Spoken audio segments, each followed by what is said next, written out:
Assalamualaikum warahmatullahi wabarakatuh. Ketemu lagi dengan channel MGMB IPA.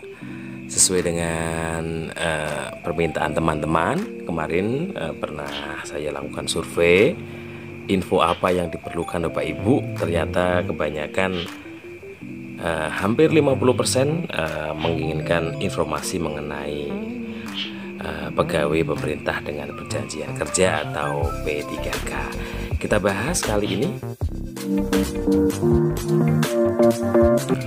untuk melihat apa toh kebijakan Kementerian Agama. Pasti ada dasar undang-undangnya, yaitu Undang-Undang Peraturan Pemerintah Republik Indonesia, yaitu nomor 49 tahun 2018 mengenai manajemen pegawai pemerintah dengan perjanjian kerja. Kita simak. Langsung saja kita simak yang pertama, yaitu pasal 16. Ini berkaitan dengan syarat-syarat untuk bisa melamar P3K untuk jabatan fungsional. Yang pertama, usia paling rendah 20 tahun dan paling tinggi 1 tahun sebelum batas usia. Jadi logikanya kalau pensiun itu 60, berarti 59 tahun maksimalnya. Tidak pernah dipidana, jelas. Tidak pernah diberhentikan dari PNS, P3K, TNI, anggota kepolisian, dan tidak pernah diberhentikan dengan hormat sebagai pegawai swasta. Ternyata ada syarat ini juga. Tidak menjadi anggota partai politik seperti biasa, memiliki kualifikasi pendidikan sesuai dengan persyaratan jabatan, memiliki kompetensi yang dibuktikan dengan sertifikat keahlian. Ini berarti harus memiliki sertifikat pendidik, jasmani, dan persyaratan lain yang dibutuhkan oleh PPK. Ini juga seleksi melalui jalur P3K ini, maka sebenarnya usia pelamar itu bisa dari 20 tahun sampai dengan 1 tahun sebelum batas usia pensiun pada jabatan yang dilamar, yaitu kalau guru itu kira-kira 59 tahun. Ada pertanyaan yang krusial, apakah guru swasta di sekolah-sekolah swasta apakah boleh ikut? Berikut paparan dari Mas Menteri. Pemerintah membuka kesempatan bagi guru-guru honorer di sekolah negeri dan di swasta yang terdaftar di Dapodi.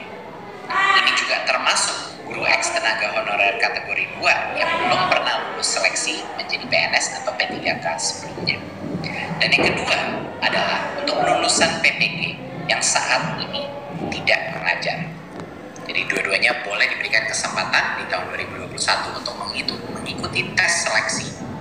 Ini adalah seleksi massal yang akan dilakukan secara online di tahun 2021. Dulu formasi P3K itu terbatas dan ada kuota-kuotanya, jadi banyak sekali guru honorer kita harus menunggu dan mengantri untuk bisa membuktikan. Di tahun 2021 ini akan berubah. Semua guru honorer dan lulusan PPG bisa mendaftar dan mengikuti tes seleksi tersebut, dan semua yang lulus seleksi akan dijamin menjadi guru P3K hingga batas sampai dengan 1 juta guru. Bedanya di tahun 2021, setiap pendaftar ini diberikan kesempatan beberapa kali.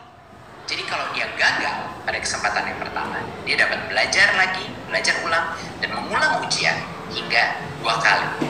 Ya, 2 kali lagi. Jadi total itu bisa mengambil 3 kali tes tersebut.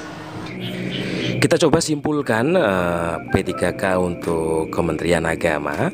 Semua peraturan mengenai P3K itu berdasarkan Peraturan Pemerintah Republik Indonesia nomor 49 tahun 2018. Adapun nanti biasanya bersinergi, hampir mirip. Semua akan dilaksanakan secara online. Yang kedua dilaksanakan di tahun 2021. Kemudian persyaratannya tadi sudah saya jelaskan, antara umur 20 sampai dengan 59. Ada hal lagi yang penting, ternyata guru yang honorer di swasta boleh mengikutinya, dan ditambah lagi guru yang lulus PPG yang sudah tidak bekerja. Adapun nanti kalau di Kemendikbud itu data Dapodik, sedangkan untuk di Kemenak yaitu data guru di Simpa 3. Ada lagi kesimpulan bahwa ini adalah pengangkatan P3K massal. Jadi berbeda dengan tahun kemarin yang jumlahnya terbatas dan nanti tesnya ada beberapa tahap. Maksudnya apa? Jika nanti tes di tahap pertama gagal, Bapak Ibu guru bisa melakukan di tahap berikutnya ujian ulang tahap 2 dan 3. Berarti total ada 3 kesempatan tes supaya bisa diterima menjadi P3K. Pada intinya semua rekrutmen akan dikelola seperti rekrutmen CPNS di masa-masa lalu. Jadi Bapak Ibu harus persiapkan bagaimana mekanisme rekrutmen secara online di BKN kalau nggak salah. Dan nantinya akan berkoordinasi dengan Kementerian Pendidikan dan Kementerian Agama. Apapun itu akan bersinergis, seperti juga bos di Kementerian Pendidikan juga ada, di Kemenak juga ada, PIP juga ada, di Pendidikan di Kementerian Agama juga ada. Yang pasti tunggu saja di tahun 2021 apakah sistemnya sama atau tidak. Tentunya Kementerian Agama memiliki kebijakan-kebijakan tertentu dalam rekrutmen dari P3K ini. Demikian analisis dari kami mengcompare antara undang-undang dan pernyataan Kementerian Pendidikan Mas Menteri.